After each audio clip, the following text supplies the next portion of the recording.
On Overwatch This, episode 22, we're talking about the Season 4 competitive play kickoff, the changes in patch 1.8, and Effie's shopping list.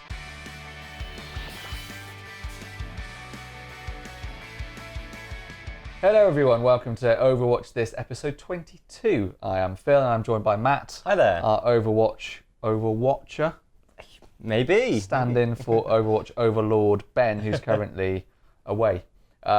We've got lots to talk about today, including the kickoff of Season 4 in competitive play, a few more details about Effie, possible character or teaser towards new character, and patch 1.8 and all therein. So Matt, let's kick off with Season 4. What's happening? Yeah, so Season 4 has started now. And that means that the competitive kind of season is all kicking off, and that has naturally come with some changes. So what we can expect to see if you log on now is that the way that your skill rating actually works has slightly changed. It's still high numbers because it started quite small, but when still like you can go up to 5,000 as your skill rating being the highest cap.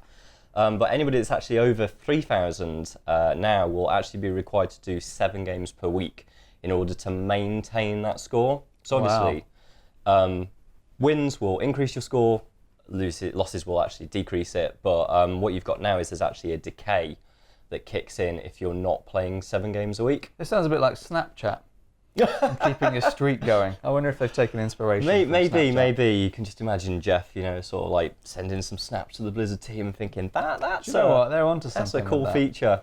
So basically it's a case of you have to play at least within once every 24-hour period within the week, otherwise your score starts to decay. It's obviously to make sure that if you're going to stay competitive, you actually have to be playing all the time.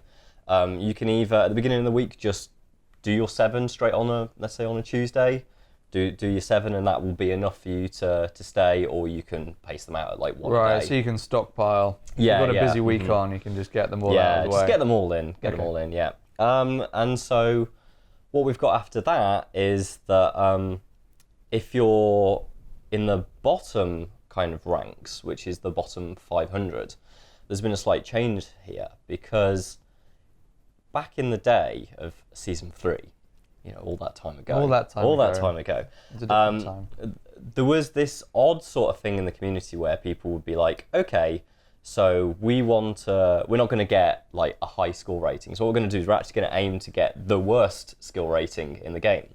Okay. So people would aim by essentially flunking their games to get a really low score. So to prevent and to discourage that from happening, what we've actually now got is anybody under 500 actually won't have their score displayed.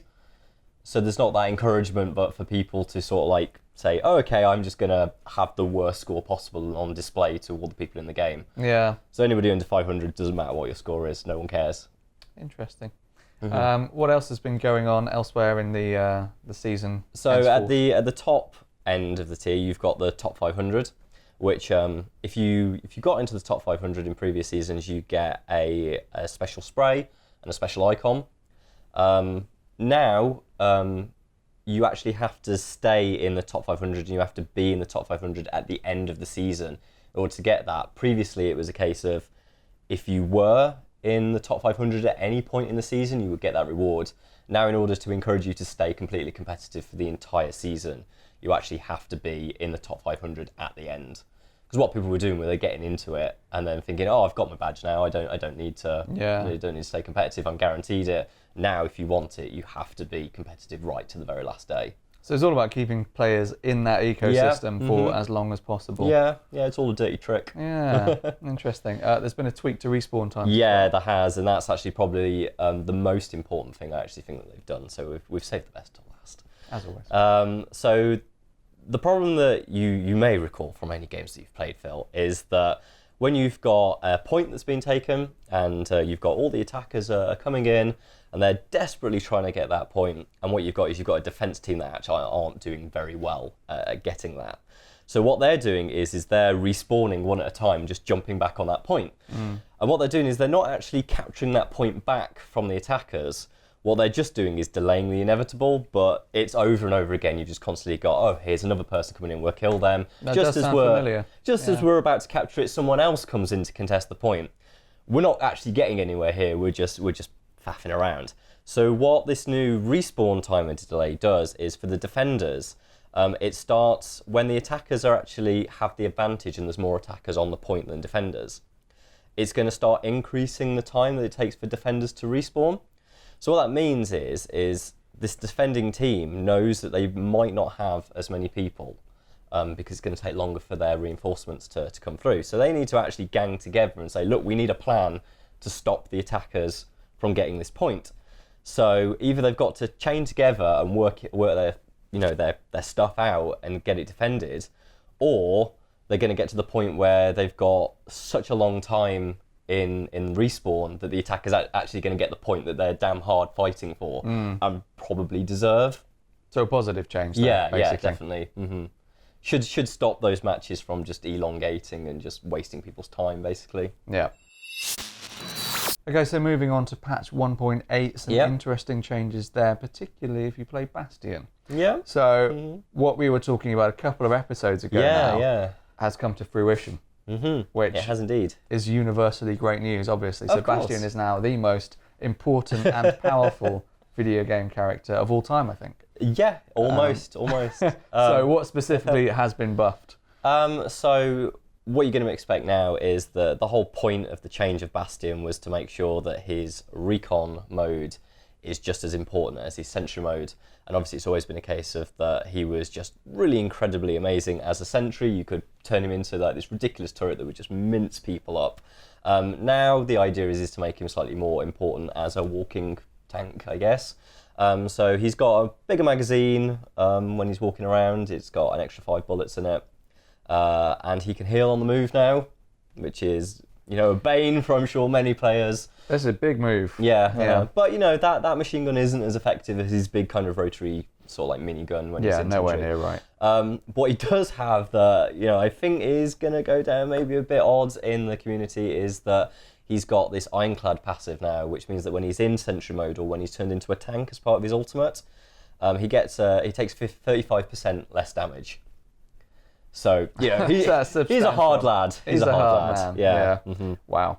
Right, that leads us on to the other important aspect of this 1.8 patch is the server browser and custom games therein. Yes. So previously, there was potential to create custom games, but it relied on a deeper level of trust between you and your friends, creating these machinations that meant you could play grenade, badminton or whatever, but it was sort of up to the mercy of someone else turning up and just shooting everyone. Now it's out in public. You can create very specific parameters, be a bit more creative, and people have taken it and turned it and gone wild with it. Yeah. So as you said, previously it was a friends only sort of thing. Now what we've got is you can put your custom games into a server browser. So anybody can turn up. They can see a really cool title that you've given it. So if you've given it, I don't know, sort of like Roadhog Mayhem or something like that, and they can come in and play with you in your unique spin on things. And the interesting thing that what's happened here is that people are taking inspiration not only from like previous Overwatch kind of matches and updating those kind of modes with interesting new rules and spins, but also taking inspiration from outside of Overwatch. So I mean, already that we've got featured on our article, if you go to PCGamesN.com, you can see sort of like a list of the best custom games there. We've got an Attack on Titan game that's in there that's really interesting, but one of my personal favourites is the Predator mode, which is based on Sombra's ability to go invisible. So and the seminal action movie starring Arnold Schwarzenegger, of course. Indeed. So what you've got is one Sombra, quite buffed up. Her cooldown on her invisibility is practically 0, so she can just go. She's a ghost on the map. Right. She's going up against a team of fairly weak Soldier 76s that are, replicating your Dutches and stuff like that. And it's a case of they've got to hunt her down. Because it's an elimination-based mode, when she kills a Soldier 76, they're dead, they're gone. And so it's a fight down to the last picks, basically. Sounds pretty good. Yeah. And that's one mode in 1,000 at the moment. Oh god, yeah, hundreds and thousands. And you know, for everyone that you get that's brilliant, there are quite a lot of people that are just like, I just stick everything up to 500%, no cooldowns, everyone's overpowered, and they're awful essentially. It might be fun for one round. Yeah, for one round, but it's going on the Reddits, the subreddits, and seeing people that are actually playtesting modes and tweaking them as a community, and that's just something really interesting to watch. Yeah, I mean, this is basically day one for this in terms of public play, so in a few months' time, we'll have some pretty polished custom games. I wonder if Blizzard will keep an eye on it and maybe fold it back into maybe something in tournament play later. Yeah, perhaps. So lastly this week, we're talking about Effie. Now, we sort of half suspected that we might have a proper character reveal to talk about today. What we have instead is a sort of shopping list of robot parts.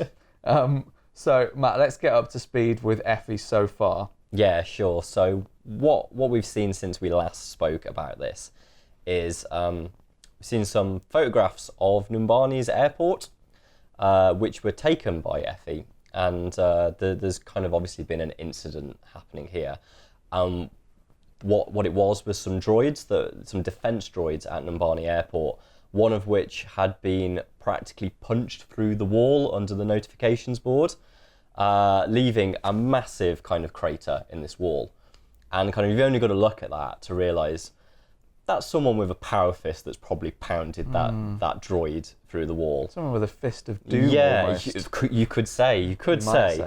Talking of fists of doom, interesting. You may know that the payload on Numbani is actually the gauntlet that Doomfist was so infamous for using in his reign of destruction, and that is gone now. The casing has been shattered, and that is missing. And the actual map of Numbani has now been changed to reflect the fact that all of those UR-15 droids that were destroyed in that image that Blizzard put out are now scattered around the spawn point in Numbani for the attackers. All of which is to say that Blizzard's plan for revealing characters is as long as it is confusing. Yeah.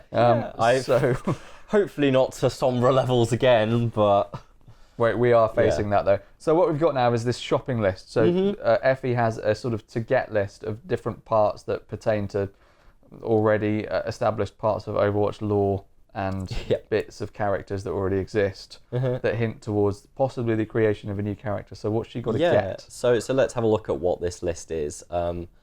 Firstly, we've got a UR-15 chassis, which is the defense droid chassis. It's like an Omnic humanoid kind of walkie-talkie thing. Yeah. A Branford arm, which, that's anybody's guesses, but sounds like an old-timey drink to me. Oh, does it? Like an old just cocktail. go in. Can I get a pint of Branford arm, please? I'm going to guess maybe a power fist or something like that. Like a pneumatic sort of arm. A fusion driver, which I'm going to guess is an engine of some description to keep it working. A miniature Tolbstein reactor. Okay. Now, the interesting thing about Tolbstein reactor is there's one in Zarya's gun. The spinny thing at the back, which has got the orb in, which kind of grows as you create things, is it's actually a spray for Zarya, and which is called the Tolbstein reactor. So I'm going to assume that maybe whatever this is can perhaps absorb damage, or maybe laser kind of focus weaponry or something like that. Maybe something to do with kind of Zarya. And an Axiom vocal processor, which I'm guessing whatever she creates will be able to speak using that. Gonna need voice lines. Yeah, so it's kind of like, it's going to be a robot, probably with voice, maybe has lasers to do with it. It's not, at this point, too difficult to put down a suggestion that it might be Athena that we're looking at as our new character. I don't think it's going to be Effie anymore. I think any of the suggestions that we were coming up with last week that it was going to be like this little 11-year-old girl that had built a giant spider tank, I think that's completely off the map now. It's a relief in a way, isn't it, that we won't be shooting a small girl. Yeah. But yeah, we've always kind of assumed that Athena would be brought into Overwatch in some way. She's the announcer character, and she's a part of the lore in general. And so it always has felt like just a matter of time before Athena appeared. At the moment, I'd say our best guess is that our next character could be her. Right, that'll do it for this episode of Overwatch This. Plenty to talk about next week, I'm sure. So join us for that. You can subscribe to the channel if you'd rather not leave it to chance to catch the next episode and more excellent video content from people like me and Matt and others. Let us know what you think about our spurious theories in the comments below, and we'll catch you next time.